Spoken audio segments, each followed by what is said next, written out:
ஓம் ஸ்ரீ குருப்யோ நம. ஸ்ரீ மகாபரிவாச்சரணம் மகாபரிவாச்சரணம் மகாபரிவாச்சரணம். இன்னைக்கு தெய்வத்தின் குரல் பாகம் 3ல் தனுர்வேதம் என்ற தலைப்பில் பிரிவா சொல்றது மேலே வாசிக்கிறேன். இது பக்கம் 784 ஆரம்பிக்கிறது. கோட்டை இதெல்லாம் யுத்த பூமியைச் சேர்ந்த விஷயம். நாடு நகரம் முழுவதுமே படையெடுப்பிலிருந்து ரட்சிப்பதற்காக செய்த முக்கியமான ஏற்பாடே கோட்டை கட்டுவது.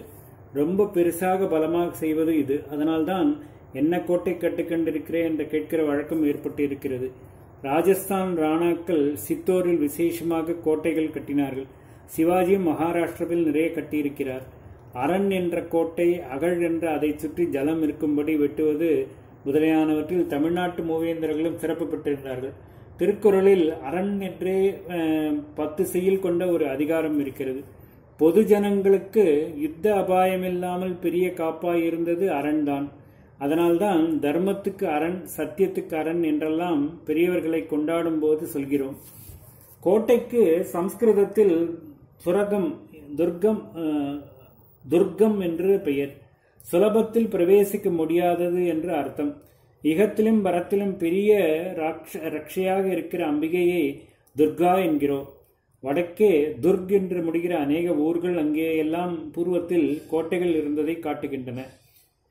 கட், காடா என்று முடிகிற ஊர்களும் இப்படியே தான். தமிழ் தேசத்திலும் ஊத்துக்கோட்டை, புதுக்கோட்டை, செங்கோட்டை, பாளையங்கோட்டை என்று அநேக ஊர்கள் இருக்கின்றன.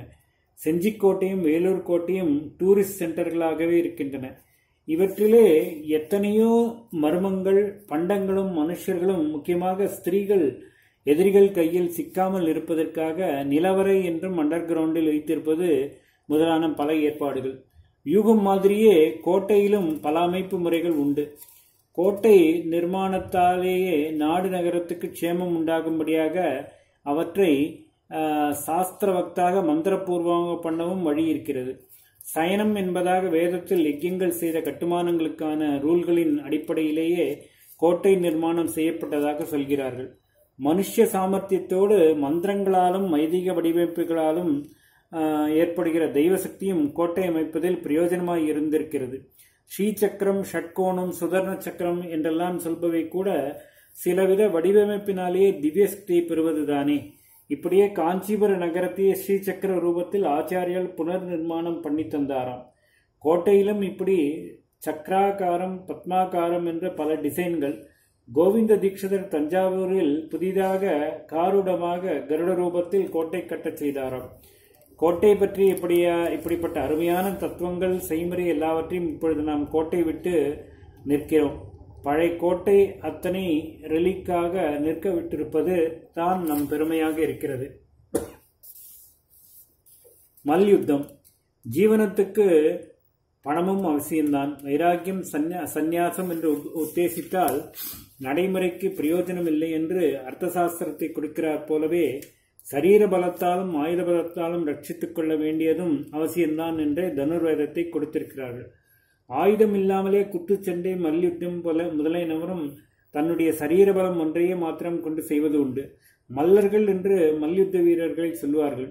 மகாமல்லன், மாமல்லன் என்றே நரசிம்மவர்மா என்ற பல்லவராஜா பட்டப்பெயர் வைத்துக் கொண்டிருந்தான். என்ன மல்லுக்கு நிற்கிறேன் என்று கேட்பதிலிருந்து இது பெரிய யுத்த தந்திரமாய் இருந்தது தெரிகிறது. கிருஷ்ண பரமாத்மா சாணூரன், முஷ்டிகன் என்பவர்களோடு மல்யுத்தம் பண்ணி கம்ச சபையில் ஜெயித்திருக்கிறார். ஜராசந்தனோடு பீமசேனன் மல்யுத்தம் தான் பண்ணி அவனை கொன்றான். தர்மயுத்தம் தர்ம ரட்சைக்காகவே இப்படி பல தினசுகளில் சரீரத்தை கொண்டும் ஆயுதத்தை கொண்டும் தன்னுடைய சரீரத்தையும் தன் நாட்டு மக்களின் சரீரத்தையும் ரட்சித்துக் கொள்வதற்கு தனுர்வேதம் வழி சொல்லிக் கொடுக்கிறது. எந்த போர் முறையானாலும் இன்னின்ன ஒழுங்குமுறைகளின்படி செய்ய வேண்டும் என்று அதற்கு விவஸ்தை பண்ணி தர்மயுத்தம் என்றே பெயர் என்று வைத்திருக்கிறது. இதிலே பெரிய தர்மம் சேனைக்கும் தான் சண்டை. யுத்த பூமியிலே தான் அந்த சண்டை நடக்க வேண்டும். மற்ற பொது ஜனங்கள் எவரையும் தாக்கப்படாது, நாடு நகரங்களை பாதிக்கப்படாது என்று வைத்ததுதான். தற்காலத்திலோ சிவிலியன் பாப்புலேஷன், குழந்தைகள், ஸ்திரீகள் எவரானாலும் குரூரமாக கொண்டு குவிக்கிற விமான படையெடுப்பும் குண்டு போடுவதும் தான் போர்முறை என்றாயிருக்கிறது. அத்துமீறி பண்ணவர்கள் தான் முற்காலங்களில் நாடு நகரத்தில் புகுந்து நாசம் பண்ணியும் தீ வைத்தும் ஜலாசயங்களில், அதாவது நீர்நிலைகளில் விஷம் கலந்தும் ஸ்திரீகளை மானபங்கம் செய்தும் யுத்தம் செய்தது.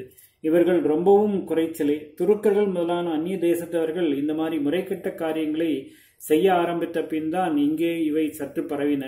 அவர்கள் இப்படி அக்கிரமம் பண்ணின போது கூட சிவாஜி முதலான இந்து ராஜாக்கள் சத்துருக்களை சேர்ந்த ஸ்திரீகளுக்கு கெடுதல் பண்ணாமல் காப்பாக பல்லக்கிலே ஏற்றி போக வேண்டிய இடத்துக்கு அனுப்பி வைத்திருக்கிறார்கள்.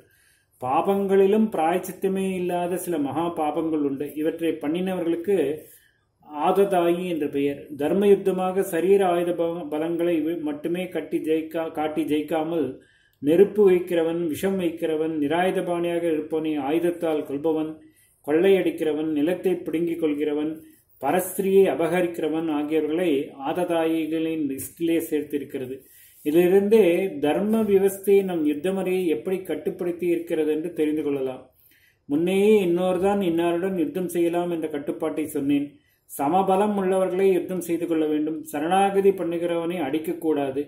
பயங்காளியை விட்டுவிடணும். ஒரு ஃப்ரண்டில் யுத்தத்தில் கலந்து கொள்ளாமல் தேவையின் போது சேர்ந்து கொள்வதற்காக காத்து கொண்டிருக்கிறவன், அதாவது ஸ்டாண்ட் பை, திடீரென்று புகுந்து ஒருத்தனை தாக்கக்கூடாது.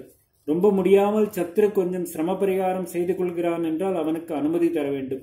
தீர்த்தன் கொடுக்கிறேன், கவசத்தை சரி செய்து கொள்கிறேன், குதிரையை மாற்றிக்கொள்கிறேன், புதுசாக ஆயுதம் கொண்டு வர செய்கிறேன் என்றெல்லாம் சத்துரு சொல்லும்போது அவன் அப்படி செய்கிற வரையில் தாக்கக்கூடாது. ஆயுதம் இழந்தவன், கவசம் உடைந்தவன், கவனக்குறைவாய் இருப்பவன், புறமுகது காட்டி ஓடுகிறவன் முதலியவர்களை ஒருபோதும் அடிக்கக்கூடாது. சாரணர்கள் என்று ஒற்றர்கள், வேவுக்காரர்கள் இருப்பார்கள். சமாச்சாரம் கொண்டு வரும் தூதர்கள் இருப்பார்கள். ஆயுதங்களை கொண்டு வந்து தருவதற்காக சில பேர் இருப்பார்கள். உற்சாகமூட்டுவதற்காக சங்கம், பேரி முதலான வாத்தியங்களை வாசிப்பவர்கள் இருப்பார்கள். இவர்களையெல்லாம் தப்பித்தவரையும் கூட தாக்கிவிடக்கூடாது.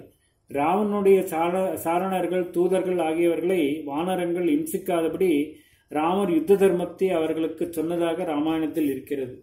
யுத்த பூமியில்தான் சண்டையே தவிர யுத்தம் முடிந்து திரும்பி பாசறைக்கும் போகிற போது 2 தரப்புக்காரர்கள் அம்போடுதான் பழக வேண்டும் என்று கூட சொல்வார்கள். இப்பொழுது ஒரே அதர்ம யுத்தம்தான். கெமிக்கல் வார்ஃபேர் என்று ஜலத்திலும் அட்மாஸ்பியரிலும் விஷத்தை சேர்ப்பது, ஸ்கார்ச் எர்த் என்ற நிலத்தை சாகுபடிக்கு பிரயோஜனம் இல்லாமல் எரித்து விடுவது எல்லாமே சகஜமாக செய்யப்படுகின்றன. நமக்கு அர்த்தம், காமம் எல்லாமே அனுமதிக்கப்பட்டிருந்தாலும் தர்மம், மோட்சம் என்ற இரண்டாலும் இவற்றுக்கு 2 பக்கமும் வரம்பு கட்டி தர்ம, அதர்ம, காம, மோட்சம் என்று வைத்து விட்டதால் யுத்தம் உள்பட எல்லாமே அததுவும் லட்சியமாய் விடாமல் தர்ம வாழ்க்கை, வீட்டுப்பேறு என்ற லட்சியங்களுக்கு அனுகூலம் செய்யும் சாதனங்களாகவே ஒழுங்கு செய்யப்பட்டன. இப்படி தர்மத்துக்கு இசைந்து செய்யும்படியாகவே ரிஷிகள் அமைத்து தந்த போர்க்கலை தான் தனுர்வேதம். பாரத யுத்தத்தின் போது சந்தியாவந்தனத்தில் அர்க்கியம் தருகிற வேளை தப்பிப்போகிறது என்று சேனா வீரர்கள் ஜலத்தை தேடிக்கொண்டு போக அவகாசம் இல்லாததால் புழுதியை எடுத்து அர்க்கியம் தந்தார்கள் என்று வியாசர் சொல்லுதிலிருந்தே யுத்தம் எப்படி தர்மாச்சாரங்களோடு சேர்ந்து இருந்தது என்று தெரிகிறது.